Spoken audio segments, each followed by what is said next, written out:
Hello friends, welcome back to my channel. मैं हूं आपकी फ्रेंड वर्षा। आज की इस वीडियो में हम बात करेंगे बीएड एंट्रेंस एग्जाम के रीजनिंग के प्रैक्टिस सेट की। हमने कुछ और क्वेश्चंस पहले की वीडियो में डिस्कस कर लिए थे। आपने वो वीडियो नहीं देखी तो प्लीज एक बार जरूर देख लीजिएगा, क्योंकि उसमें हमने बहुत सारे इंटरेस्टिंग क्वेश्चंस डिस्कस किए थे और वो आपको प्रैक्टिस करने चाहिए, क्योंकि उसमें बहुत सारी चीजें ऐसी थी जो आपको न्यू चीज सीखने को मिलेंगी। एक तरह से वो आपके लिए एक सैंपल पेपर होगा, सेम उसी तरह से आपके एग्जाम में पूछे जाते हैं, तो एक बार जरूर देख लीजिएगा। स्टार्ट करते हैं, और वीडियो पसंद आए तो वीडियो को लाइक कीजिए, फ्रेंड या शेयर कीजिए। किसी भी तरह की कोई भी क्वेरी हो तो बताइएगा। देखिए, क्वेश्चन है, ए बी की बहन है, बी सी की पुत्री है, ई डी का पिता है, डी ए का भाई है, ई सी से क्या संबंध है? बताइए क्या होगा आंसर। देखते हैं किसका कमेंट सबसे पहले आता है।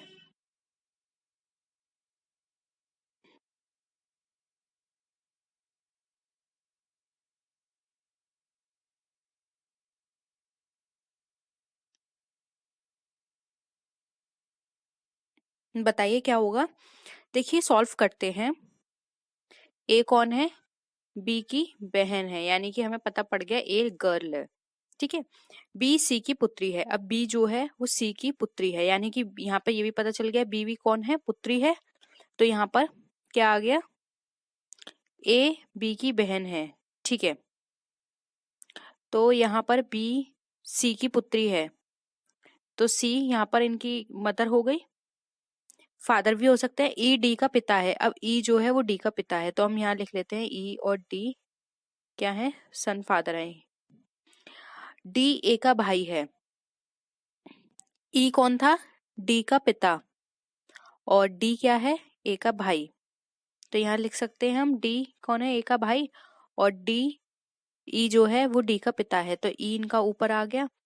अब ई का सी से क्या संबंध है आपको ये बताना है। ठीक है। तो देखिए यहाँ पर ई और सी का आप संबंध बताइए, आंसर कर सकते हैं ना। ई सी का क्या हो गया? पति हो गया। यहाँ पे ऑप्शन सी राइट आंसर है। ठीक है। एक बार फिर से सॉल्व करिएगा, सारे क्वेश्चंस का आप स्क्रीनशॉट ले लीजिए और आप दोबारा से फिर से सॉल्व करिएगा। ऑप्शन सी पति राइट आंसर आएगा। अब यहाँ पे 17 क्वेश्चन देखिए। यदि या राजू नरेश के पिता के पुत्र की पत्नी का बेटा है, तो राजू नरेश से किस प्रकार संबंधित है यदि राजू के दादा के कोई पौत्री ना हो तो? सॉल्व करिए।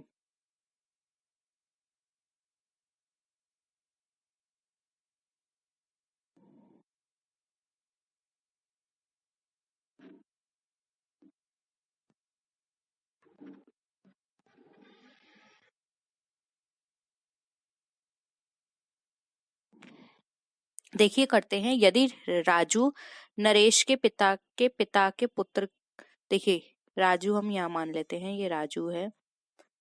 यदि राजू नरेश के पिता, नरेश हम ये मान लेते हैं नरेश के पिता, ठीक है, नरेश के पिता के पुत्र की पत्नी का बेटा है, तो राजू नरेश से किस प्रकार संबंधित है? तो नरेश के पिता का पिता नरेश का क्या हुआ? नरेश का दादा कहलाया गया। अब यहाँ पर बोला नरेश के दादा का पुत्र। अब उसके दादा का पुत्र है, तो यानी कि पिता या चाचा हुआ। क्या हो गया?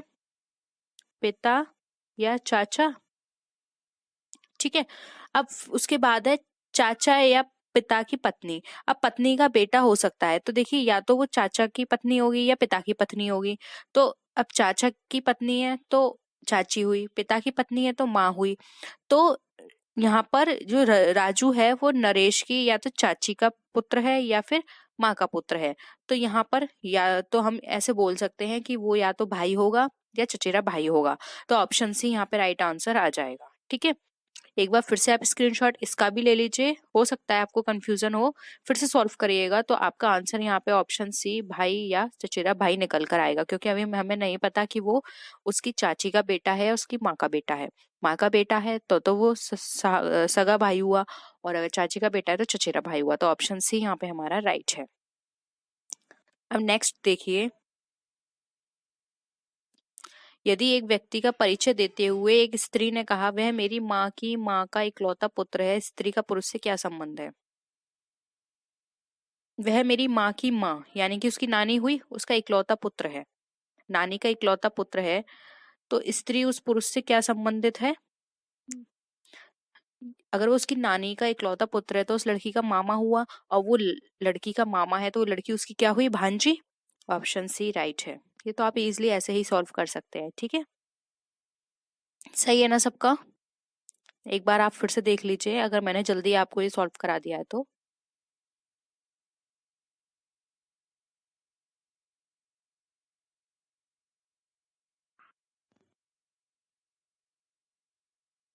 मूव करें। देखिए अब 19 क्वेश्चन देखिए। विनीत ने सूरज से कहा कि दिया तुम्हारी मौसी है और मेरी माँ भी तुम्हारी मौसी है तथा रीमा मेरी बहन है, बताइए कि सूरज का रीमा से क्या संबंध है?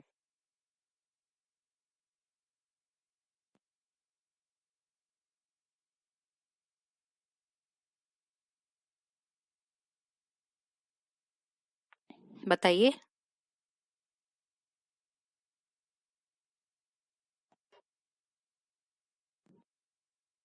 देखिए दिया तुम्हारी मौसी है और मेरी माँ भी तुम्हारी मौसी है, यानी कि वो भी मौसी की बेटी है, ठीक है। तथा रीमा मेरी बहन है, तो सूरज का रीमा से संबंध, तो देखिए जब वो उससे बोल रहा है कि मेरी मौसी है तो उसकी माँ भी तो उसकी मौसी लगी, तो यहाँ पर सूरज उसके लिए क्या हो गया? मौसी का बेटा यानी मौसेरा भाई। तो ऑप्शन सी यहाँ पे हमारा वो डी हमारा यहाँ पे राइट आंसर हो जाएगा, ठीक है। क्लियर है ना सबको? अब देखिए यहाँ पे 20 पर, रघु तथा बाबू जुड़वा हैं। बाबू की बहन रीमा है, रीमा का पति राजन है, रघु की माँ लक्ष्मी है, लक्ष्मी का पति राजेश है, तदनुसार राजेश का राजन से क्या रिश्ता है? देखिए यहाँ पर लिख लीजिए, रघु रघु जो है और बाबू क्या है? जुड़वा है। जुड़वा यानी कि भाई हैं दोनों, जुड़वा। बाबू की बहन रीमा है, अब बाबू की बहन रीमा है तो वो रघु की भी बहन हुई। रीमा का पति क्या है? राजन है रीमा का पति।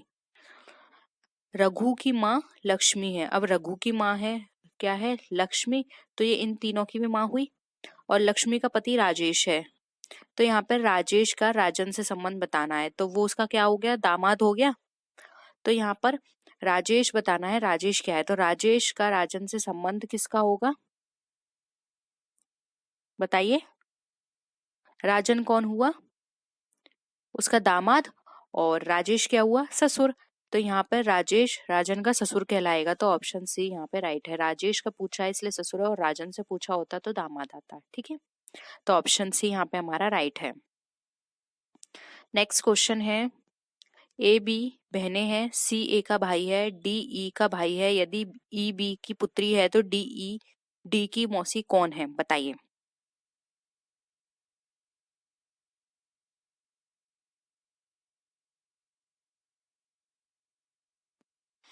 ए बी क्या है? बहनें हैं।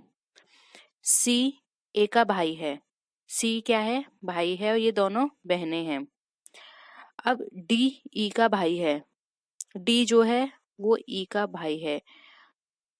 यदि ई बी की पुत्री है, ई जो है वो बी की पुत्री है, तो यानी कि ये भाई हैं, तो ये इसका ये बेटा, ये दो बच्चे हैं ई और डी, तो डी की मौसी कौन होगी? तो देखिए हमें ये तो पता है ना कि सी यहाँ पर क्या है? मेल है, और ए बी क्या है? फीमेल है। तो यहाँ पर इसकी डी की मौसी कौन हो गई? ए हो गई, ठीक है। सबका आंसर ए निकला है ना? ऑप्शन सी यहाँ पे हमारा राइट आंसर हो जाएगा, ए। नेक्स्ट देखिए, बी की माँ ए है तथा सी ए का पुत्र है, डी ई का भाई है, यदि ई बी की पुत्री है तो डी की नानी कौन होगी?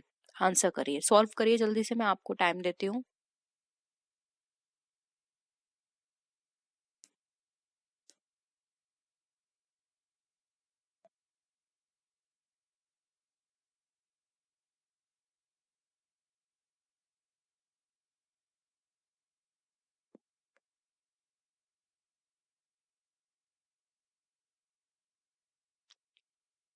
क्या आया आपके अकॉर्डिंग आंसर इसका?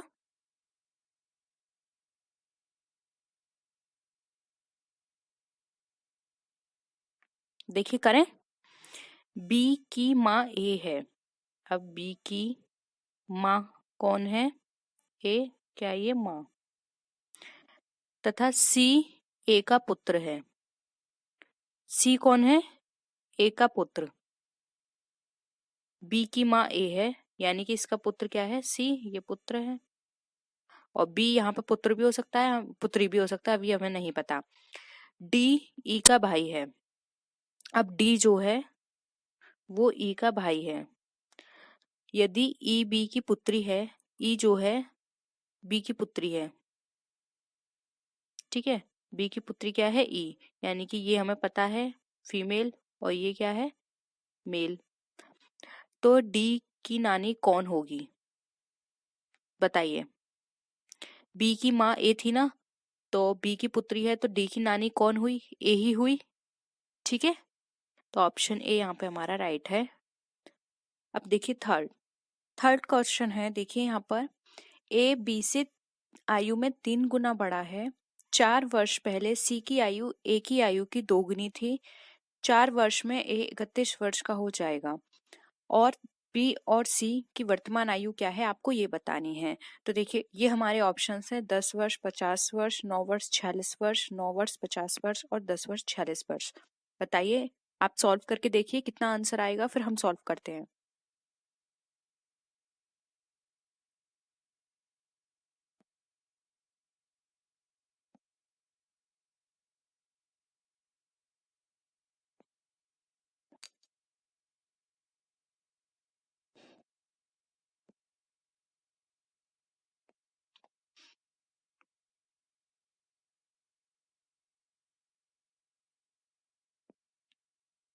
बताइए क्या होगा आंसर।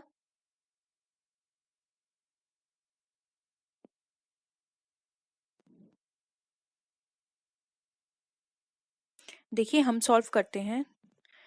पहले इसमें हम ए की वर्तमान आयु निकालेंगे, तो देखिए ए की वर्तमान आयु निकालना बहुत आसान है। इसमें दे रखा है 4 वर्ष में ए 31 वर्ष का हो जाएगा, यानी कि ये बताया कि 4 वर्ष में 31 वर्ष का हो जाएगा। तो 4 साल बाद होगा, तो 4 साल पहले अगर हम 31 में से -4 कर देते हैं तो हमारा कितना निकल कर आ जाएगा? Sorry, 1 minute. 31 में से 4 माइनस करेंगे तो हमारा 27 निकल कर आ जाएगा, यानी कि 27 साल क्या है? ए की वर्तमान आयु है, ठीक है। अब बी की वर्तमान आयु निकालिए, जबकि यहाँ पे देख क्या दे रखा है? ए बी से 3 गुना बड़ा है, तो डिवाइड कर लेंगे 27 में 3, तो यहाँ पर कितना निकल कर आ जाएगा? हमारा 9, यानी कि ये किसकी आयु है? बी की आयु है वर्तमान। अब पुनः 4 वर्ष पहले का निकालना है हमें। तो देखिए ये तो हमने अब का निकाला था, अब यहाँ पर ये बोल रहे हैं कि 4 वर्ष पहले सी की आयु ए की आयु की दुगनी थी, ठीक है। तो पुनः 4 वर्ष पहले ए की आयु कितनी होगी? तो ये जो 27 है वर्तमान में, 27, इसमें से -4 फिर से कर दीजिए, तो हमारा कितना निकल कर आ जाएगा? 23, यानी कि 4 वर्ष पहले 23 थी, अब 27 है, और 4 साल बाद 31 हो जाएगी। सिंपल है यहाँ तक। अब देखिए 4 वर्ष पहले सी की आयु कितनी थी? यहाँ पे साफ दे रखा है सी की आयु ए की दुगनी थी, तो ए की 23 है, ठीक है। तो इसकी दुगनी अगर हम करेंगे तो सी की हमारी कितनी आयु निकल कर आ जाएगी? 46 वर्ष।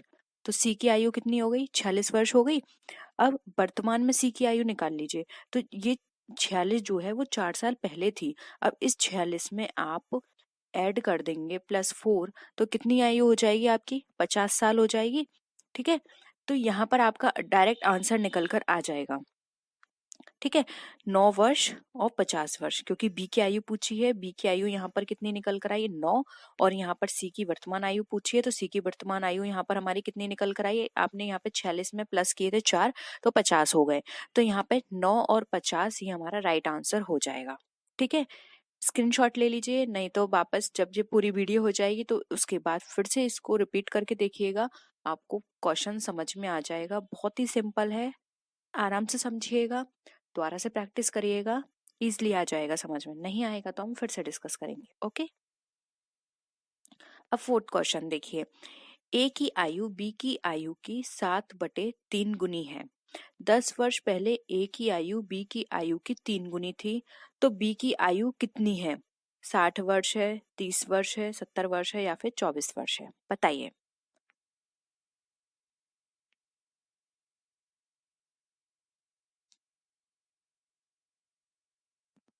बी की आपको इसमें वर्तमान आयु पूछी है, तो आपको नहीं पता तो x मान के चलिए बी की आयु।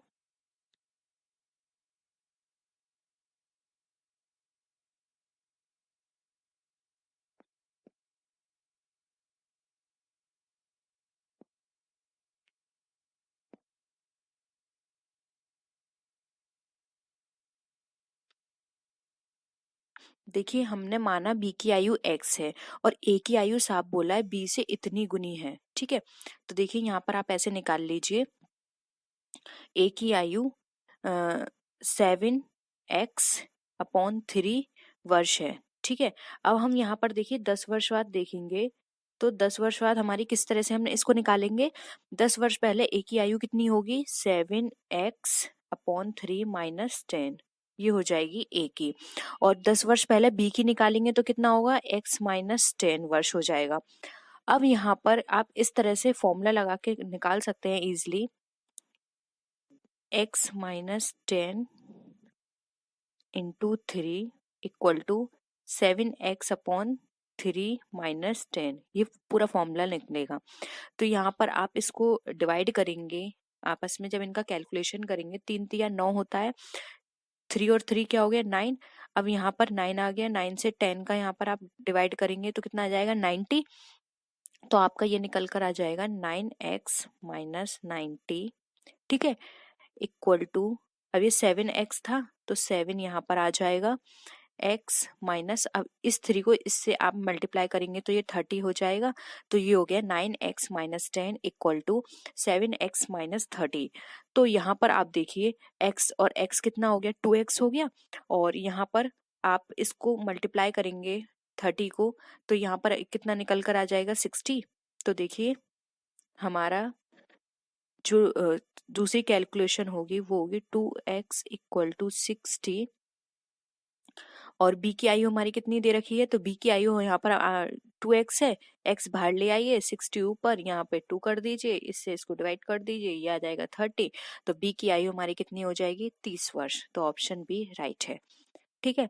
तो इस तरह से इसका निकलेगा। वैसे ये बहुत ही लेंदी है प्रोसेस, इस तरह के आपके एग्जाम में नहीं आते हैं और एज से रिलेटेड भी इतने नहीं पूछे जाते हैं, सिंपल पूछे जाते हैं, बट फिर भी आप प्रैक्टिस कर लीजिए, बाई चांस आ भी सकते हैं। वैसे अब तक हमने जितने भी क्वेश्चंस देखे हैं उसमें इस तरह के इतने लेंदी तो नहीं पूछे गए हैं। तो अगर आप इस तरह के क्वेश्चंस, मैं तो ये कहूंगी सॉल्व कर सकते हैं, तभी आप अपना टाइम दीजिएगा इन तरह के क्वेश्चंस में, नहीं तो आप इन क्वेश्चंस की वजह से अपने और क्वेश्चंस को मत छोड़िए। क्योंकि अगर कोई भी चीज आपको थोड़ी डिफिकल्ट भी लगती है और आपको लगता है कि आपकी प्रैक्टिस करने के बाद भी आप कंफ्यूज हो सकते हैं उसमें, तो प्लीज उस पर टाइम वेस्ट मत कीजिए। आपके पास वैसे ही बहुत सारे सब्जेक्ट, बहुत सारे टॉपिक्स ऐसे हैं जिन पर आप फोकस कर सकते हैं और मार्क्स सारे ला सकते हैं वहां से। तो एक और ऐसा नहीं है कि हर स्टूडेंट को सभी चीज आनी चाहिए, कोई भी हर चीज में परफेक्ट नहीं होता है। अगर आपको लगता है कि एज वाले आप कितने भी समझ लें आपको नहीं आएंगे, तो प्लीज मैं तो यही कहूंगी कि इस टॉपिक को स्किप कर दीजिए, क्योंकि रीजनिंग में इसके अलावा भी बहुत टॉपिक हैं जहाँ से क्वेश्चंस आते हैं, ठीक है। और आप देख लीजिएगा प्रैक्टिस से, अगर आपको लगता है कि आप कर सकते हैं तो प्लीज जरूर करिएगा, ठीक है। अब 5th क्वेश्चन देखिए, राम की आयु श्याम से दुगनी है। यदि 10 वर्ष पहले राम श्याम से 4 गुना बड़ा था तो राम और श्याम की वर्तमान आयु क्या है।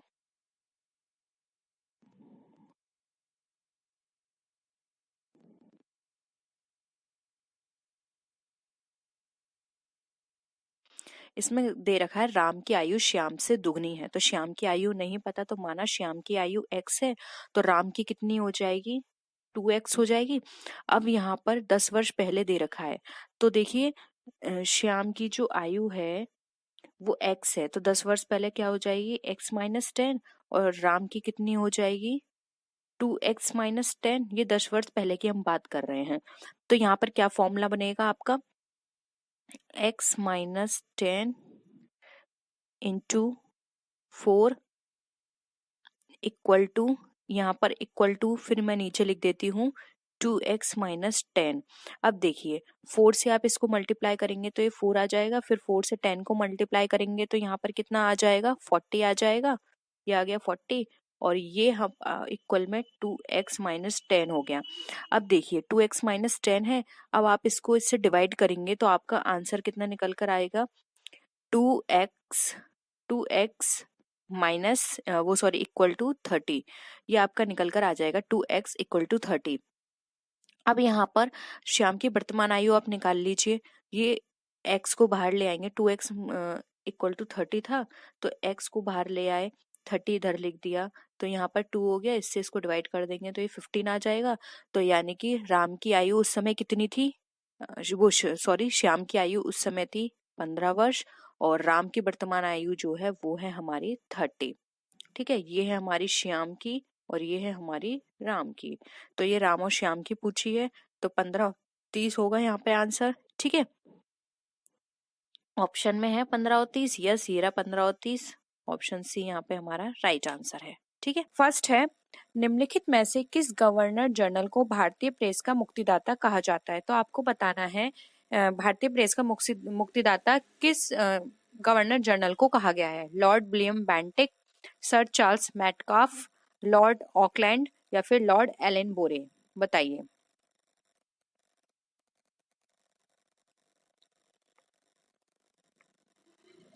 देखिए इसका जो राइट आंसर है वो है यहाँ पर option number B, sir Charles Metcalfe. Sir Charles Metcalfe को 20 मार्च 1835 से 4 मार्च 1936 के बीच भारत के गवर्नर जनरल ये रहे थे, यानी इनका ये टाइम पीरियड था। उन्होंने प्रेस को पूर्ण स्वतंत्रता दी थी, सिर्फ यही कारण था जिसके कारण इनको प्रेस का मुक्तिदाता कहा जाता है। तो आप याद रखिए, इन्होंने प्रेस को पूर्ण स्वतंत्रता दी थी कि इनको किसी का फोर्स नहीं है, जो भी न्यूज़ है उसको पब्लिश करने में इनको पूर्ण स्वतंत्रता है, ये किसी के भी दबाव में आके कोई भी पब्लिश नहीं करेंगे न्यूज़। तो एक तरह से इनको स्वतंत्रता प्रदान की थी, इसलिए इनको प्रेस का मुक्तिदाता कहा जाता है। तो ऑप्शन बी यहाँ पे हमारा राइट आंसर है। नेक्स्ट क्वेश्चन है, अंग्रेजी संसद में भारत सरकार अधिनियम कब पारित हुआ, 1852, 1856, 1858 या 1860, बताइए। अंग्रेजी संसद में पास करने की बात की जा रही है, यहाँ पर ध्यान रखिएगा। देखिए इसका जो राइट आंसर है वो है ऑप्शन सी, 1858 में अंग्रेजी संसद के अंदर भारत सरकार अधिनियम जो है वो पास किया गया था। तो ऑप्शन सी यहाँ पे हमारा राइट है। नेक्स्ट क्वेश्चन है, भारतीय राष्ट्रीय कांग्रेस का 1896 का जो अधिवेशन था निम्नलिखित में से किसके लिए विख्यात है, यानी कि क्यों फेमस हुआ था, ये आपको बताना है। ऑप्शंस हैं यहाँ पर, पहली बार राष्ट्रगान गाया, यानी कि द नेशनल एंथम वाज संग फॉर द फर्स्ट टाइम, पहली बार राष्ट्रीय गीत गाया, पहली बार तिरंगा लहराया गया या फिर इनमें से कोई नहीं, बताइए।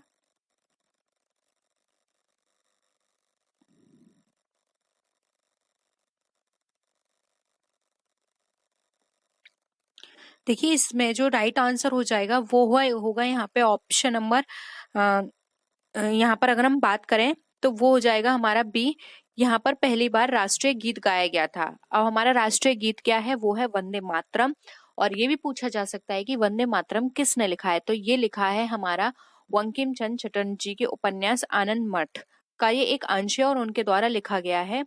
अब यहाँ पर ये भी क्वेश्चन पूछा जा सकता है कि जो हमारा राष्ट्रीय गान है वो हमारा राष्ट्रीय गान कब बना, 1937 में ये वंदे मातरम को राष्ट्रीय गान बनाया गया था। ठीक है, तो ये कुछ और अदर इन्फॉर्मेशन है, इनको भी आप याद रखिएगा। तो यहाँ पे ऑप्शन बी हमारा राइट आंसर हो जाएगा, पहली बार राष्ट्रीय गीत गाया गया था 1896 के अधिवेशन में, इसलिए ये फेमस है। ठीक है, नेक्स्ट क्वेश्चन देखिए, समुद्री व्यापार के संदर्भ में करताज व्यवस्था का उपयोग किसके द्वारा किया जाता था, डच के द्वारा, फ्रांसीसी, अंग्रेज या पुर्तगाली।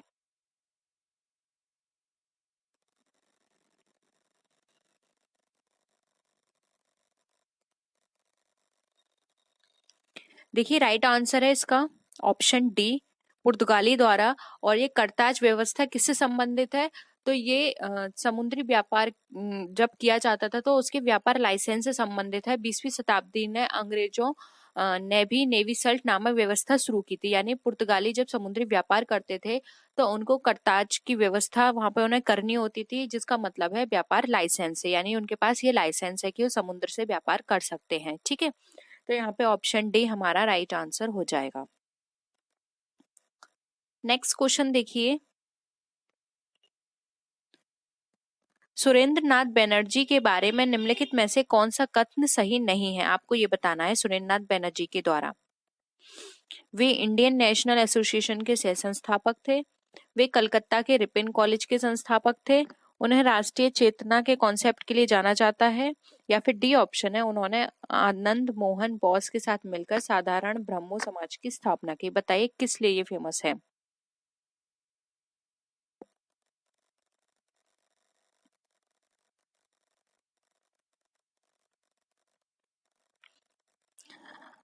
इसमें सही नहीं बताना है, ये याद रखिएगा।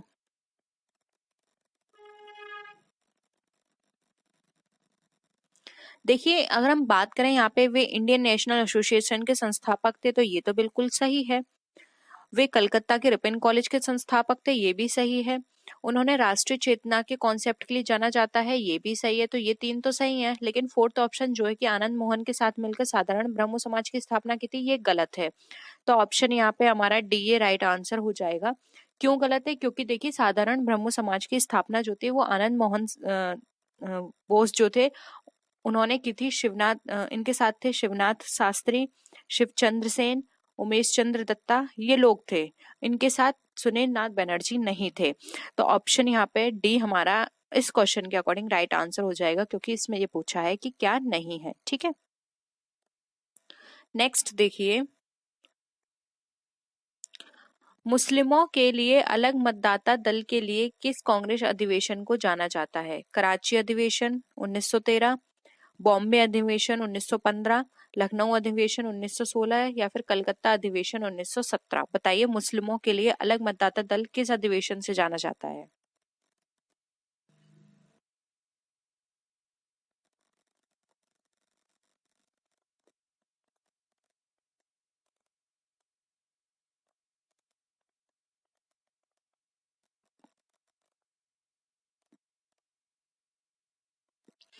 देखिए, अगर हम यहाँ पर अलग मुस्लिमों के लिए अलग मतदाता दल की बात करें तो ये हुआ था हमारा लखनऊ अधिवेशन 1916 में। इसमें जो हमारा कांग्रेस का जो अधिवेशन थे वो दो पार्ट में डिवाइड हो गए थे, गरम दल और नरम दल।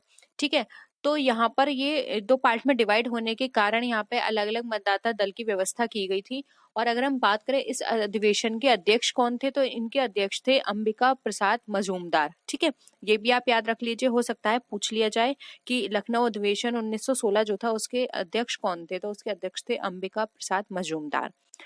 और इस क्वेश्चन के अकॉर्डिंग राइट आंसर है सी, लखनऊ अधिवेशन 1916। भाषा का कौन सा रूप मानक हिंदी के रूप में स्वीकार किया गया है? ऑप्शन है यहाँ पे पूर्वी हिंदी, पहाड़ी हिंदी, खड़ी बोली या फिर पश्चिमी हिंदी। तो फ्रेंड्स, अगर हम बात करें हिंदी भाषा के रूप में जो मानक हिंदी के रूप में हमें स्वीकार किया गया है तो वो है हमारा खड़ी बोली।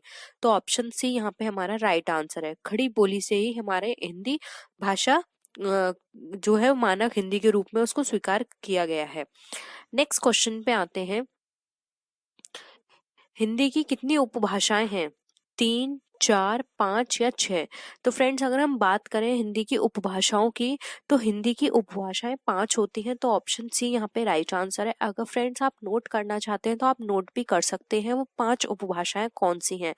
तो फ्रेंड्स, 5 उपभाषाओं में पहली है राजस्थानी हिंदी, दूसरी है पश्चिमी हिंदी, तीसरी है पूर्वी हिंदी, चौथी है बिहारी हिंदी और पांचवी है पहाड़ी हिंदी। तो ये ये हिंदी की 5 उपभाषाएं हैं। मैं अगेन रिपीट कर रही हूँ। फर्स्ट है राजस्थानी हिंदी, सेकंड है पश्चिमी हिंदी, थर्ड है पूर्वी हिंदी, फोर्थ है बिहारी हिंदी और फिफ्थ है पहाड़ी हिंदी। तो ये 5 उपभाषाएं हैं हिंदी की। तो आई होप ये क्वेश्चन क्लियर होगा। ऑप्शन सी यहाँ पे राइट आंसर है। नेक्स्ट क्वेश्चन पे आते हैं, संविधान के अनुच्छेद 344 ए के अनुपालन में भारत के राष्ट्रपति ने राजभाषा आयोग का गठन कब किया था? तो फ्रेंड्स, यहाँ पे आपको बताना है राजभाषा आयोग का गठन किया गया था, तो वो आपको यहाँ पे सन बताना है। 1960 में, 1955 में, 1965 में या फिर 1970 में।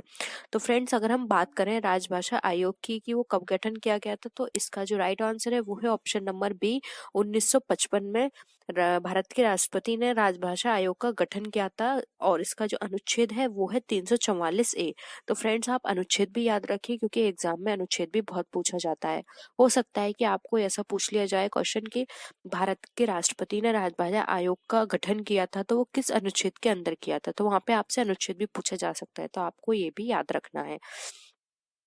नेक्स्ट क्वेश्चन में आते हैं, हिंदी शब्द किसका दिया हुआ है? आर्यों का, ईरानियों का, यूनानियों का या फिर तुर्कों का? तो फ्रेंड्स यहाँ पे बात की गई है कि जो हिंदी शब्द है वो कहाँ से आया है, किसने दिया है? तो यहाँ पे जो राइट आंसर है वो है ऑप्शन नंबर बी, ईरानियों का। हिंदी शब्द ईरानियों ने दिया है। नेक्स्ट क्वेश्चन पे आते हैं, पंजाबी भाषा की लिपि क्या है? देवनागरी, गुरुमुखी, अपभ्रंश या फिर संस्कृत? तो फ्रेंड्स बात करें पंजाबी भाषा की लिपि की तो वो है गुरुमुखी। गुरुमुखी लिपि से पंजाबी भाषा आई है। और वहीं अगर हम देवनागरी की बात करें तो देवनागरी हमारी आई है, देवनागरी से हमारी हिंदी भाषा निकल कर आई है। तो यहाँ पे पंजाबी भाषा पूछा है तो इसका राइट आंसर होगा बी, गुरुमुखी। फ्रेंड्स इस तरह के क्वेश्चंस आपसे बहुत पूछे जाते हैं। देखिए फ्रेंड्स अब ये 6 नंबर का क्वेश्चन आ गया, यहाँ पे आपसे अनुच्छेद पूछा गया है तो आपको अनुच्छेद, फ्रेंड्स ये वाला जो क्वेश्चन है ना ये 100% आता है, हर बार रिपीट होता है ये वाला क्वेश्चन, तो आपको ये क्वेश्चन अच्छे से रट लेना है क्योंकि ये एज इट इज क्वेश्चन हर बार उठा के दे दिया जाता है। हिंदी किस अनुच्छेद के तहत राष्ट्रभाषा कहलाए? हमें बताना है कि हिंदी किसके अंतर्गत राष्ट्रभाषा कहलाई है। तो फ्रेंड्स यहाँ पे अगर मैं करेक्शन करूँ थोड़ा तो फ्रेंड्स हिंदी हमारी राष्ट्रभाषा नहीं है, राजभाषा है। लेकिन यहाँ पे राष्ट्रभाषा गिवन है, लेकिन फिर भी आप वहाँ पे यही ऑप्शन नंबर ए को टिक कीजिएगा, 343। तो यहाँ पे जो राइट आंसर है वो है 343 के अंदर हिंदी को राजभाषा माना गया है। लेकिन यहाँ पे गलती से राष्ट्रभाषा दे दिया गया है तो आप बिल्कुल भी कंफ्यूज मत होइएगा, आप 343 पर ही टिक कीजिएगा। तो राइट आंसर है 343। नेक्स्ट क्वेश्चन पे आते हैं, हिंदी भाषा को राजभाषा कब घोषित किया गया? अब यहाँ पे बताना है कि आपने पहले ऊपर अनुच्छेद की बात की, अब यहाँ पे पूछा गया है वो डेट एंड सन कौन सा था। तो फ्रेंड्स डेट है 14 सितंबर 1949, 26 जनवरी 1950, 15 अगस्त 1947 या फिर 11 सितंबर 1955। तो फ्रेंड्स यहाँ पे हमें बताना है कि राजभाषा कब घोषित की गई थी। तो फ्रेंड्स वो जो टाइम पीरियड था वो था 14 सितंबर 1949। तो ऑप्शन ए यहाँ पे आपका राइट आंसर है। आई होप आपको सारे क्वेश्चंस फ्रेंड्स क्लियर हो रहे होंगे। आपके ये क्वेश्चंस जो मैं अभी करा रही हूँ ये बहुत ही इंपॉर्टेंट है, आप प्लीज इस वीडियो को लास्ट तक देखिएगा और ये सारे क्वेश्चंस जो भी मैं यहाँ पे डिस्कस कर रही हूँ आपको वो अच्छे से याद करने हैं क्योंकि ये क्वेश्चंस आपके डेफिनेटली आपके एग्जाम में जरूर फंसेंगे। नेक्स्ट है, संस्कृत भाषा के पहले कौन सी भाषा थी? पाली, मगधी, प्राकृत या फिर हिंदी? तो फ्रेंड्स अगर हम बात करें संस्कृत भाषा के पहले कौन सी भाषा थी तो फ्रेंड्स बोथ ही यहाँ पर हमारी प्राकृत भाषा। तो ऑप्शन सी यहाँ पे हमारा राइट आंसर है।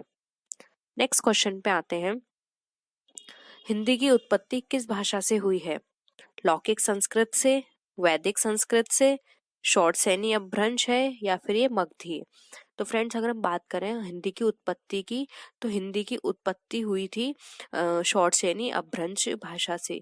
तो यहाँ पे ऑप्शन सी यहाँ पे राइट आंसर है। नेक्स्ट क्वेश्चन पे आते हैं, अरबी भाषा का कौन सा शब्द है? यानी कि आपको यहाँ 4 ऑप्शंस दिए हैं, इसमें से बताना है अरबी भाषा का कौन सा है। नमाज, दीदार, गुनाह या फिर गवाह? तो फ्रेंड्स बात करें अरबी भाषा की तो गुनाह अरबी भाषा का शब्द है। तो ऑप्शन सी यहाँ पे राइट आंसर है। फ्रेंड्स यहाँ पे अब आपको बताना है 11 क्वेश्चन में सरस्वती पत्रिका के संपादक कौन है? फ्रेंड्स ये पत्रिका भी बहुत इंपॉर्टेंट है, ये क्वेश्चन बहुत पूछा जाता है, सरस्वती पत्रिका के संपादक कौन है? तो ये भी आपको अच्छे से याद करना है। ऑप्शंस हैं श्याम सुंदर दास, महावीर प्रसाद द्विवेदी, रामचंद्र शुक्ल या फिर प्रताप नारायण मिश्र? तो फ्रेंड्स यहाँ पर जो इसका राइट आंसर है वो है option number B, Mahavir Prasad Dwivedi. तो ऑप्शन बी राइट आंसर है। नेक्स्ट क्वेश्चन पे आते हैं, रिक्शा किस शब्द भाषा का शब्द है? चीनी, रूसी, जापानी या फिर जर्मनी। तो फ्रेंड्स अगर हम बात करें रिक्शा शब्द की किस भाषा से लिया गया है, तो ये लिया गया है जापानी से। तो ऑप्शन सी यहाँ पे राइट आंसर है। नेक्स्ट क्वेश्चन है, अंग्रेजी शब्द ड्राफ्टिंग का भारत सरकार द्वारा स्वीकृत हिंदी अनुवाद होगा? टिप्पण, आरोपण, प्रस्ताव या फिर प्रारूपण। तो फ्रेंड्स अगर हम अंग्रेजी शब्द जो ड्राफ्टिंग होता है भारत सरकार द्वारा स्वीकृत हिंदी अनुवाद करें इसका, तो भारत सरकार में इसको ज्यादा जो हम अगर भारत सरकार के किसी भी डॉक्यूमेंट को देखें तो वहां पर जो वर्ड यूज किया जाता है, अनुवाद यूज किया जाता है, वो होता है प्रारूपण। तो ऑप्शन डी यहाँ पे राइट आंसर है। फ्रेंड्स हम आपके एग्जाम से पहले पहले आपको वो सभी क्वेश्चंस करवा देंगे, उन सभी वीडियो को अपनी क्लास में लेकर आएंगे जो कि सबसे ज्यादा एक्सपेक्टेड है और जो बहुत ही इम्पोर्टेंट है और जो हर बार पूछी जाती हैं। तो आप हर वीडियो को जरूर देखिएगा, क्योंकि अगर आपने एक भी वीडियो मिस कर दी तो हो सकता है कि वहां पर हम वो वाला क्वेश्चंस करा दें जो आपके एग्जाम में आए। तो आपको सभी वीडियोस को देखना है और अपने फ्रेंड्स के साथ भी शेयर करना है। नेक्स्ट क्वेश्चन पे आते हैं, शब्द किसे कहते हैं? एक या एक से अधिक सार्थक वर्ण समूह को, या फिर एक या एक से अधिक वर्णों के मेल को, ध्वनि की छोटी इकाई को, या फिर भाषा की सबसे छोटी इकाई को। तो फ्रेंड्स शब्द किसे कहते हैं, इससे पहले हम थोड़ी सी रिवीजन कर लेते हैं। तो फ्रेंड्स ध्वनि भाषा की सबसे छोटी जो इकाई होती है उसे वर्ण कहा जाता है। वर्ण का अपना कोई भी अर्थ नहीं होता है। वर्णों के संयोग से जिस सार्थक वर्ण समूह या ध्वनि शब्द समूह की सृष्टि होती है उसे हम शब्द कहते हैं।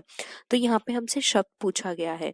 तो फ्रेंड्स अगर हम इसके अकॉर्डिंग बात करें तो एक या एक से अधिक सार्थक वर्ण हमारे के समूह को भी हम शब्द ही कहेंगे। तो यहाँ पे ऑप्शन ए हमारा क्या होगा, राइट आंसर होगा। नेक्स्ट क्वेश्चन पे आते हैं, महाराष्ट्र में किस भाषा का प्रयोग अधिक होता है? अंग्रेजी, हिंदी, मराठी या फिर मैथिली।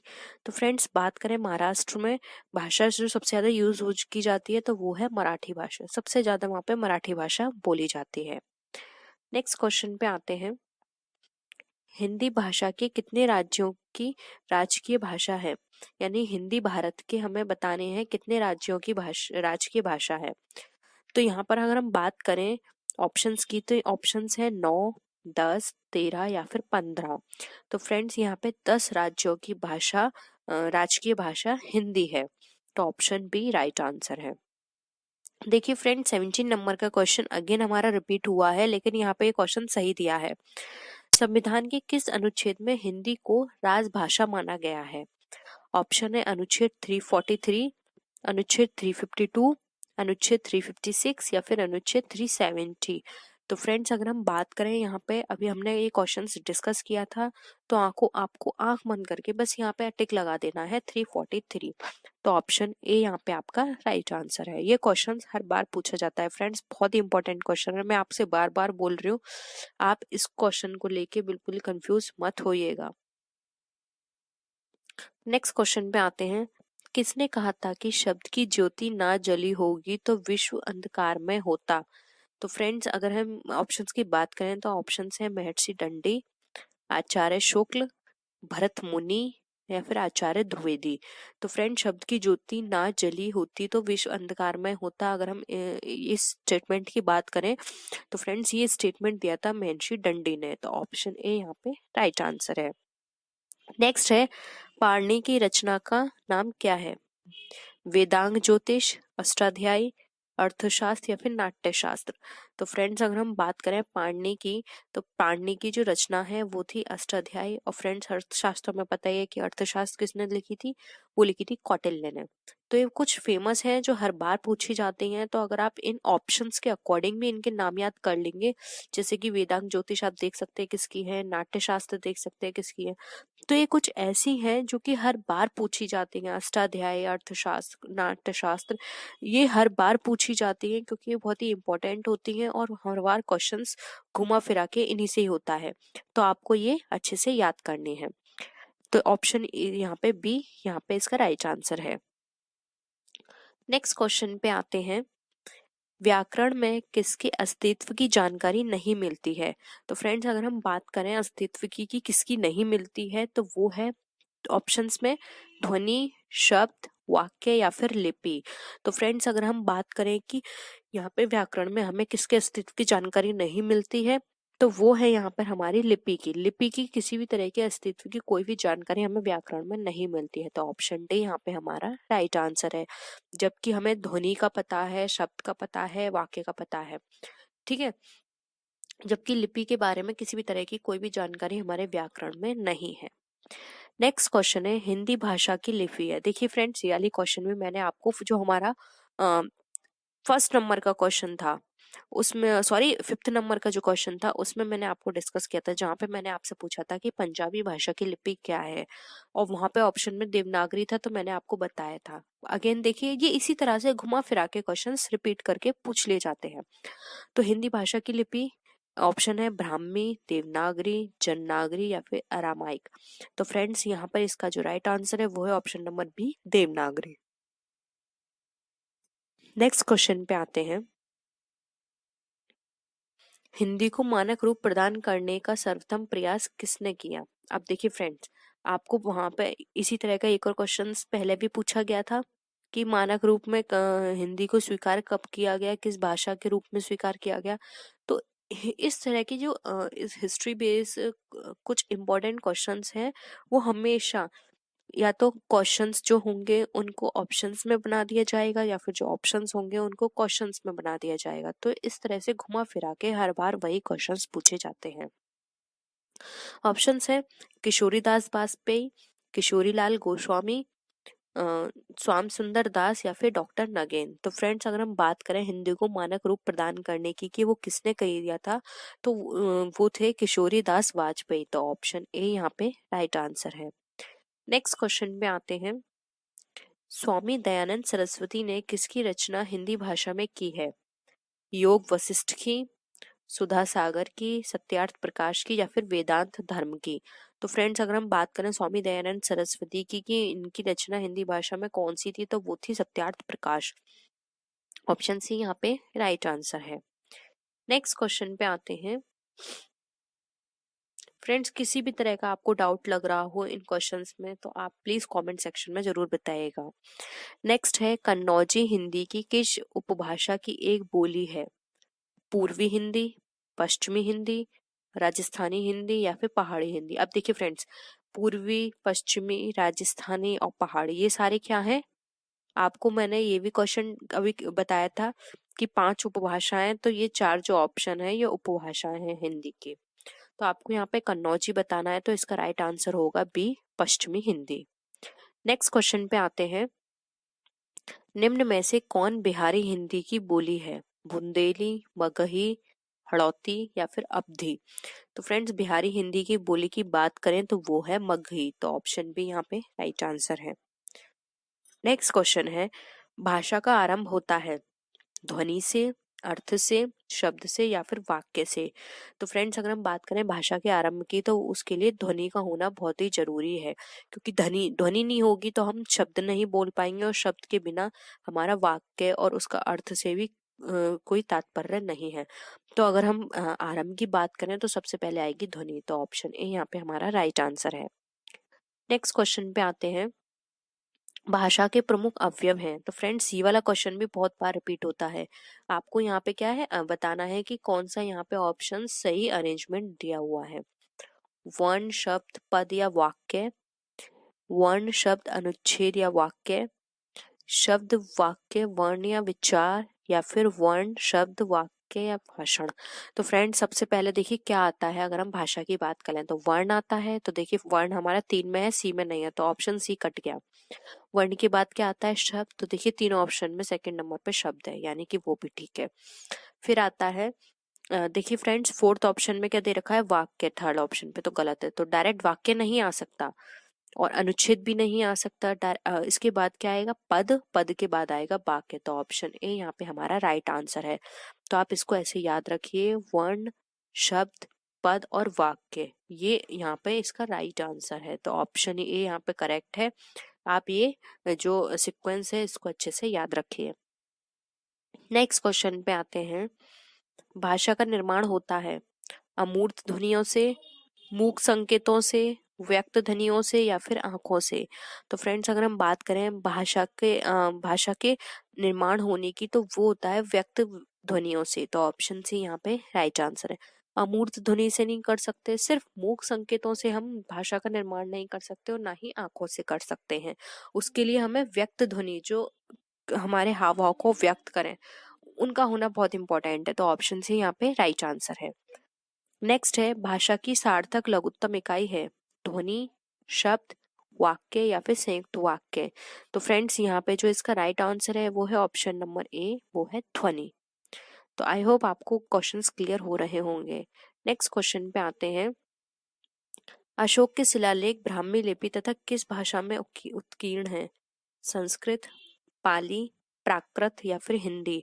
तो फ्रेंड्स यहाँ पर अगर हम बात करें, जो अशोक के शिलालेख हैं जो ब्राह्मी लिपि में है, वो किस भाषा में लिखे हुए हैं? तो वो लिखे हुए हैं प्राकृत भाषा में। ये वाला क्वेश्चन भी फ्रेंड बहुत बार पूछा जाता है, इस बार थोड़ा घुमा दिया है, नहीं तो ये लिखा जाता है कि जो अशोक के शिलालेख हैं वो किस भाषा में उत्कीर्ण या फिर लिखे हुए हैं, तो डायरेक्ट आप लिख दोगे प्राकृत भाषा में।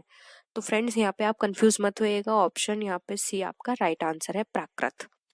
नेक्स्ट क्वेश्चन पे आते हैं। अमीर खुसरो ने हिंदी के लिए क्या प्रयुक्त किया? हिंदवी, हिंदुस्तानी, उर्दू या फिर भाषा? तो फ्रेंड्स अगर हम बात करें अमीर खुसरो की, उन्होंने हिंदी के लिए क्या यूज किया? तो उन्होंने हिंदी के लिए जो यूज किया था शब्द वो था हिंदवी। तो ऑप्शन ए यहाँ पे राइट आंसर है। नेक्स्ट क्वेश्चन है, पूर्वी हिंदी का संबंध माना गया है मगधी अपभ्रंश से, अर्धमागधी अपभ्रंश से, शॉर्टसेनी अपभ्रंश से या फिर उपरोक्त में से कोई नहीं? तो फ्रेंड्स जो पूर्वी हिंदी का संबंध माना गया है तो वो माना गया है अर्धमागधी अपभ्रंश से। तो ऑप्शन बी यहाँ पे राइट आंसर है। नेक्स्ट क्वेश्चन पे आते हैं। हिंदी की कितनी बोलियां हैं? 20, 18, 15 या फिर 17? तो फ्रेंड्स अगर हम बात करें हिंदी की बोलियों की, तो फ्रेंड्स हिंदी की जो बोलियां हैं वो है 18, जिसमें से मैं आपको कुछ एग्जांपल्स बता देती हूँ, जैसे कि राजस्थानी, मारवाड़ी, सिंधी, ब्रजभाषा, खड़ी बोली, हरियाणवी, कौरबी, बुंदेली, कन्नौजी, छत्तीसगढ़ी, भोजपुरी, मगही, मैथिली, गढ़वाली, कुमाऊनी, अवधी। मोस्टली मैंने आपको यहाँ पे बता दी हैं, तो ये टोटल 18 हैं। तो आपको इस तरह से भी पूछा जा सकता है, तो आप कुछ मेन याद कर लीजिएगा, या फिर मैंने जो अभी आपको बोला है तो आप दोबारा से वीडियो को रिवर्स करके उन सारी बोलियों को लिख लीजिए, क्योंकि हो सकता है ऑप्शंस में कभी ये भी बोल दिया जाए, 4 आपको ऑप्शंस दे दिए जाए, उसमें से 3 बोली हो और जो नेक्स्ट है ऑप्शन है वो बोली ना हो, और ये बोल दिया जाए कि इसमें से कौन सी बोली नहीं है।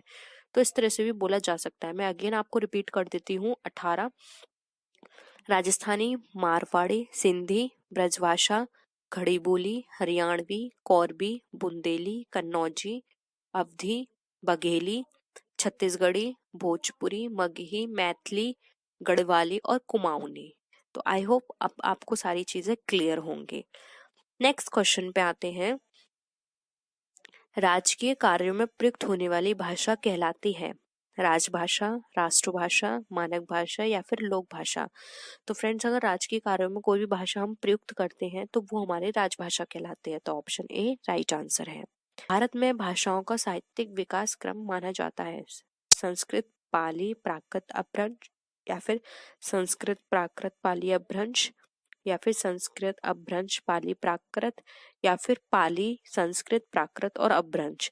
तो फ्रेंड्स अगर हम बात करें साहित्य विकास क्रम की, तो सबसे पहले संस्कृत आई, उससे पाली, पाली से फिर प्राकृत और प्राकृत से अपभ्रंश। तो ऑप्शन ए यहाँ पे हमारा राइट आंसर है।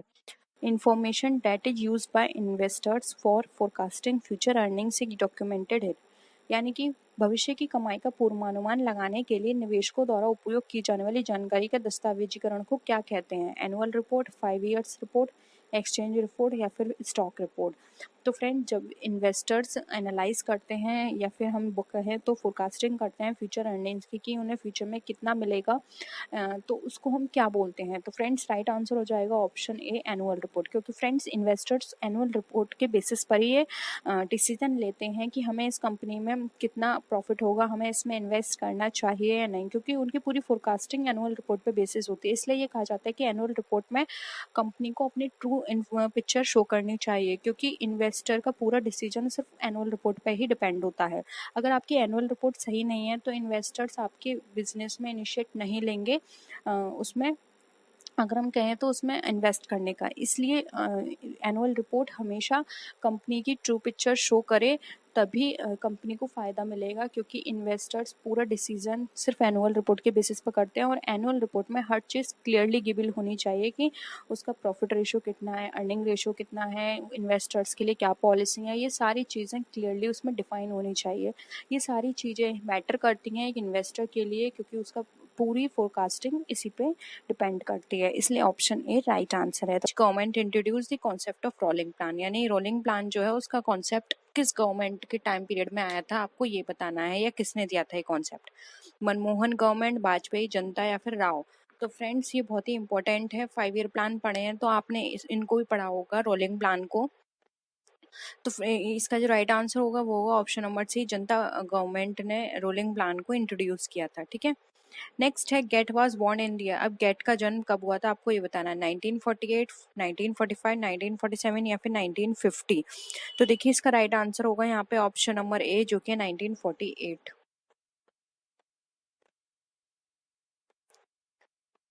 नेक्स्ट है what was the predecessor of WTO, यानी कि वर्ल्ड ट्रेड ऑर्गेनाइजेशन जो उसका प्रेडिसेसर या फिर ये कहें उससे पहले जो ऑर्गेनाइजेशन थी उसका नाम क्या था। गेट, आईएमएफ, एडीबी या फिर नन ऑफ द अबव। तो फ्रेंड्स राइट आंसर है ए, गेट था उसका नाम, जिसको बोलते हैं general agreement on trade and tariffs. इसमें कुछ प्रॉब्लम्स थी, मतलब जो भी यहाँ पे ट्रेडिंग की जाती थी, जो आपस में कंट्रीज थी वो आपस में ट्रेड करती थी, तो किसी कंट्री के लिए कोई पॉलिसी लगाई जाती थी और कुछ कंट्रीज के लिए कोई और, यानी कि हर सबके लिए, सब कंट्रीज के लिए अलग अलग नॉर्म्स थी, अलग अलग कंडीशंस थी। तो इससे ना जो वीक कंट्रीज होती थी उनको प्रॉब्लम होती थी। तो इन सब चीज़ों को रिमूव करने के लिए डब्ल्यूटीओ आया। डब्ल्यूटीओ में चीज़ को लिबरल किया गया और हेल्दी एनवायरनमेंट क्रिएट किया गया, सारी चीज़ों में ट्रांसपेरेंसी रखी गई और एक वहाँ पे प्रोसीजर कहें या फिर हम ये कह सकते हैं नॉर्म्स बनाए गए, जिसके बेस पर कंट्रीज को ट्रेड करने में आसानी हुई। ठीक है, तो यहाँ पे जो गेट जो है वो प्रीडिसेसर है डब्ल्यूटीओ का। नेक्स्ट है in which year WTO was formulated. अब डब्ल्यूटीओ कब इस्टेब्लिश किया गया था, 1995, 1948, 1991 या 1998। Right answer option number A, 1995 में डब्ल्यूटीओ को फॉर्मुलेट किया गया था। नेक्स्ट आते हैं FEMA was passed in the year. अब फेमा जो है फॉरेन एक्सचेंज मैनेजमेंट एक्ट, ये कब पास हुआ था, 1999, 1989, 2000 या फिर 1997। तो फ्रेंड्स का राइट आंसर है यहाँ पे ऑप्शन नंबर ए, 1999। एक और चीज़ याद रख लीजिए, फेमा को रिप्लेस कर दिया गया किससे, इसको रिप्लेस किया गया फेरा से। ठीक है, नेक्स्ट है dash refers to the regulation of credit for specific purpose और ब्रांचेस ऑफ इकोनॉमिक एक्टिविटी, यानी कि ऐसी कौन सी चीज़ें जो कि हमारे स्पेसिफिक पर्पस के क्रेडिट के लिए रेगुलेट की जाती है, रेगुलेशन का काम करती है और इकोनॉमिक एक्टिविटी की ब्रांचेस में भी ये हेल्प करती है। यानी कि हम एक तरह से बात करें तो जो भी हमारे स्पेसिफिक पर्पस हैं या उनकी जो ब्रांचेस हैं उनके क्रेडिट का रेगुलेशन करना किसका काम होता है, credit control, selective control, bank control या फिर नन ऑफ दीज। तो देखिए यहाँ पे स्पेसिफिक पर्पस की बात की जा रही है, तो यानी स्पेसिफिक पर्पस तो सेलेक्टिव कंट्रोल होगा, किसी पर्टिकुलर चीज़ के लिए जब हम कोई कंट्रोल करते हैं तो सेलेक्टिव कंट्रोल बोलते हैं। इसलिए यहाँ पे ऑप्शन बी राइट आंसर होगा, स्पेसिफिक पर्पस के लिए किया जा रहा है तो यहाँ पे राइट है सेलेक्टिव कंट्रोल। नेक्स्ट है सेज स्टैंड्स फॉर। अब सेज जो है वो उससे क्या कहा जाता है, special economic zone, special export zone, specially backward zone या फिर नन। तो फ्रेंड राइट आंसर है ऑप्शन नंबर, यहाँ पे अगर हम बात करें तो इसका राइट आंसर हो जाएगा ऑप्शन नंबर ए, जो कि हमारा स्पेशल इकोनॉमिक जोन। नेक्स्ट है dash is an act to control and regulate the concentration of economic power to the common detriment, यानी कॉमन डिटरमेंट के लिए कॉन्सेंट्रेशन करके रखना इकोनॉमिक पावर को, वो कौन सा एक्ट करता है, एडा एक्ट, एमआरटीपी, आईएलओ या फिर फेरा। तो फ्रेंड्स अगर हम बात करें इकोनॉमिक पावर को कॉन्सेंट्रेट करने की और रेगुलेट करने की, तो ये काम था एमआरटीपी का।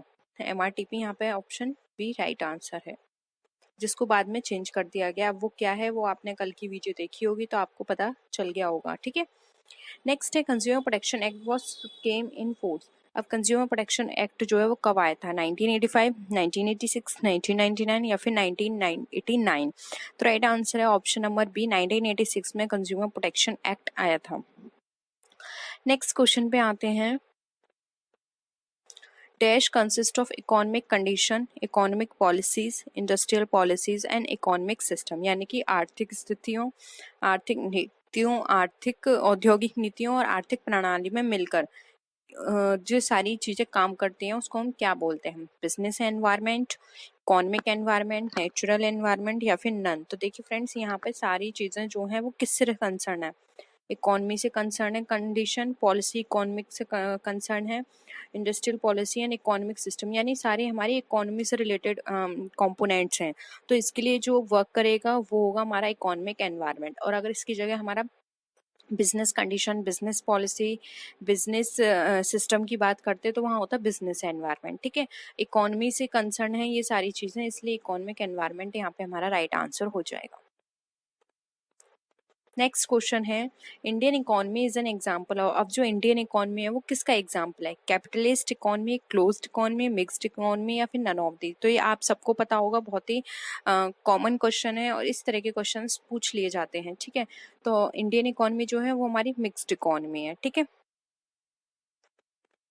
नेक्स्ट क्वेश्चन है, dash economy is not plan, control and regulated by the government, यानी ऐसी कौन सी इकोनॉमी है जो कि ना तो प्लान की जाती है गवर्नमेंट के द्वारा, ना ही कंट्रोल की जाती है और ना ही रेगुलेट की जाती है? ऑप्शंस है closed economy, mixed economy, free market economy या फिर नन ऑफ दीज। तो फ्रेंड्स देखिए, यहाँ पर अगर हम इसकी राइट आंसर की बात करें तो देखिए, क्लोज्ड इकोनॉमी का मतलब तो यहाँ है कि फुल्ली गवर्नमेंट का कंट्रोल है। ठीक है, वहीं मिक्स्ड की बात करें तो मिक्स्ड में क्या होता है, थोड़ा गवर्नमेंट का कंट्रोल होता है और थोड़ा प्राइवेटाइजेशन होता है, यानी कि उनको प्राइवेटाइज कर दिए जाते हैं कुछ सेक्टर्स। जबकि फ्री मार्केट इकोनॉमी में क्या है, सब कुछ ओपन है, गवर्नमेंट का कोई भी कंट्रोल नहीं है, यहाँ पर सारी चीज प्राइवेटाइजेशन में दी हुई है। ठीक है, तो यहाँ पे ऑप्शन सी राइट आंसर हो जाएगा, क्योंकि यहाँ पे कुछ भी चीज गवर्नमेंट द्वारा नहीं की जा रही है, इसलिए ऑप्शन सी यहाँ पे राइट आंसर है, फ्री मार्केट इकोनॉमी है वो। ठीक है, नेक्स्ट क्वेश्चन है, dash is the apex body of the economic planning in India. अब इकोनॉमिक प्लानिंग के लिए कौन सी एपेक्स बॉडी जो है वो वर्क करती है इंडिया में? Planning commission, parliament, supreme court या फिर नन ऑफ दीज? तो देखिए, प्लानिंग कमीशन की बात करें, वो प्लान इकोनॉमिक प्लानिंग की बात करें तो वहाँ पे इसका राइट आंसर हो जाएगा प्लानिंग कमीशन, ऑप्शन ए यहाँ पे राइट आंसर है। नेक्स्ट क्वेश्चन है, ग्लोबलाइजेशन रिफर्स टू। अब जो ग्लोबलाइजेशन होता है वो हमें क्या बताता है? A more integrated and interdependent world, lower income world wide, less foreign trade and investment या फिर ग्लोबल वार्मिंग? तो देखिए फ्रेंड्स, यहाँ पर अगर हम ग्लोबलाइजेशन की बात करें तो देखिए, यहाँ पर अगर हम देखते हैं ऑप्शंस, ग्लोबल वार्मिंग ग्लोबलाइजेशन से बिल्कुल नहीं होता, less foreign trade and investment, less नहीं होता बल्कि मोर फॉरेन ट्रेड एंड इन्वेस्टमेंट होता है, lower income and world wide की भी बात यहाँ पे नहीं होती है। यहाँ पे तो अगर हम ज़्यादा से ज़्यादा दूसरी कंट्रीज के साथ डील करेंगे तो हमारी इनकम क्या होगी, हाई होगी, लो नहीं होगी।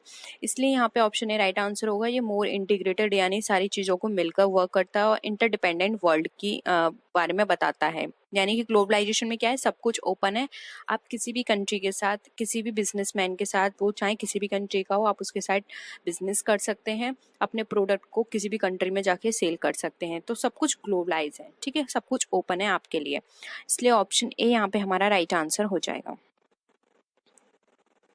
नेक्स्ट क्वेश्चन पे आते हैं, globalisation is beneficial for firms because, यानी कि ग्लोबलाइजेशन जो है वो किसके लिए बेनिफिशियल है, हमें ये बताना है। It protects them against foreign competition, ये हमें फॉरेन कंपटीशन से प्रोटेक्ट करता है। It cushions them from the effects of events in other country, ये हमारी जो भी अदर कंट्रीज में इफेक्ट, जो भी इवेंट्स के इफेक्ट्स होते हैं उससे हमें बचाता है। It opens up new market opportunity, ये हमारे लिए ओपन कर देता है न्यू मार्केट अपॉर्चुनिटीज़ को। It increases the risk and uncertainty of operating in globalised world economy, ये हमारे लिए रिस्क को इंक्रीज करता है और अनसर्टेनिटी को भी बढ़ाता है। तो देखिए, अगर हम ग्लोबलाइजेशन के बेनिफिशियल की बात करें तो यहाँ पे इसका राइट आंसर हो जाएगा option number C, it open ups new market opportunity. अब ग्लोबलाइजेशन से क्या होता है, हमारे लिए नए मार्केट ओपन हो जाते हैं, अब हम अपना प्रोडक्ट ज़्यादा से ज़्यादा कंट्रियों में सेल कर सकते हैं, जिससे कि ज़्यादा प्रॉफिट अर्न कर सकते हैं, क्योंकि जहाँ अगर हम अपने प्रोडक्ट को दूसरी कंट्री में सेल करेंगे तो वहाँ पर हम अपने जो एक्स्ट्रा हमने एक्सपेंसेस किए हैं उसको लगा के हम अपना जो नो प्रॉफिट है उसको इंक्रीज करके वहाँ सेल कर सकते हैं। तो इससे क्या होगा, हमारी सेल भी इंक्रीज होगी, हमारा प्रॉफिट भी इंक्रीज होगा। तो ये हमारे लिए एक न्यू मार्केट अपॉर्चुनिटी की तरह वर्क करता है। इससे हमारे हमको एक नया मार्केट मिल जाता है अपने प्रोडक्ट को सेल करने का। इसलिए यहाँ पे ऑप्शन सी राइट आंसर हो जाएगा। तो फ्रेंड्स आज के लिए इतना ही। आई होप आपको क्वेश्चंस आज के पसंद आए होंगे। वीडियो पसंद आई तो वीडियो को लाइक कीजिए, फ्रेंड्स के शेयर कीजिए। किसी भी तरह की कोई भी क्वेरी हो तो आप कमेंट सेक्शन में पूछ सकते हैं। आप मुझे मेरे सोशल मीडिया पे फॉलो कीजिए और नेक्स्ट वीडियो में फिर मिलते हैं आपसे और भी अच्छी वीडियोस के साथ। तब तक के लिए टेक केयर, बाय बाय।